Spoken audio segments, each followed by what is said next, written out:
নিজের অজান্তেই অরণ্যকে কাছে টেনে নিল ফুলকি। আমরা এমনটাই দেখতে পারব আজকের পর্বে, চলুন বিস্তারিত জেনে নেই। তিওয়ারি গিয়ে তাইজির হাতে মুকুট তুলে দেয়। তাইজি তিওয়ারিকে জানায় রুদ্রকে গিয়ে এই খবর দিতে। তিওয়ারি তাইজিকে সাবধান করে বলে ফুলকিরা তাকে ফলো করছিল কোনো রকমে, সে তাদের চোখে ধুলো দিয়ে পালিয়ে এসেছে। এখানে থাকাটা তাইজির নিরাপদ হবে না। কিন্তু তাইজি তিওয়ারির কথায় খুব একটা বেশি গুরুত্ব দেয় না। আর তারপরই ফুলকি এবং অরণ্য এসে হাজির হয় ওই ডেরায়। এরপর মারপিট করে কোনো রকমে ফুলকি তাইজির হাত থেকে সেই মুকুট কেড়ে নেয়। আর সঙ্গে সঙ্গে গোটা জায়গাটা ঘিরে ফেলে পুলিশ।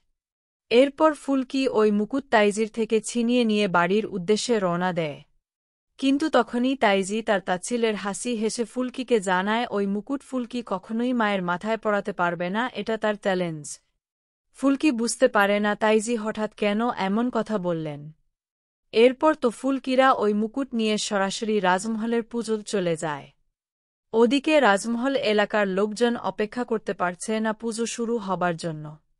ফুলকি কখন আসবে সেই নিয়ে বারবার প্রশ্ন উঠছে।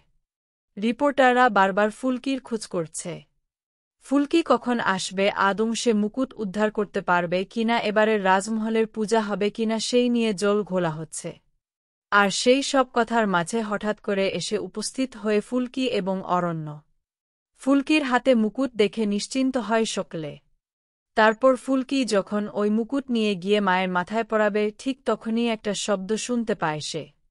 অরণ্যকে সে কথা জানানো মাত্রই ফুলকি লক্ষ্য করে মুকুটের মধ্যে বোম লাগানো রয়েছে। ফুলকি বুঝতে পারে না এরপরে কি করা উচিত। সে অরণ্যকে জানায় শুধুমাত্র অংশুকে খবর দিতে। আর সবাইকে সেই জায়গা থেকে সরিয়ে নিয়ে যেতে। অরণ্য গিয়ে অংশুকে খবর দেওয়া মাত্রই অংশু সবাইকে সেখান থেকে নিয়মের বাহানায় বের করে নিয়ে যায়। এদিকে সঙ্গে সঙ্গে বোম ডিফিউসারদের ডেকে পাঠায়। ফুলকি জানে না কিভাবে এই বোমটা অ্যাক্টিভেট করা রয়েছে। তাই জন্য সকলে বেশ চিন্তা করতে থাকে। তার কিছুক্ষণের মধ্যে বোম ডিঅ্যাক্টিভেট করার জন্য লোক চলে আসে। এরপর মা কালীর আশীর্বাদে ফুলকি নিজেই সেই বোমা ডিঅ্যাক্টিভেট করে। তারপর মায়ের মাথায় মুকুট পরিয়ে শুরু হয় পুজো। ফুলকি মা কালীর কাছে প্রার্থনা করতে থাকে তাকে সাহস দেওয়ার জন্য।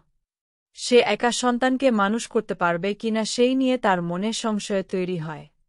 আর ঠিক তখনই অরণ্য এসে দাঁড়ায় ফুলকির পাশে। এবার দেখার অপেক্ষায় কি হয় আগামী পর্বে।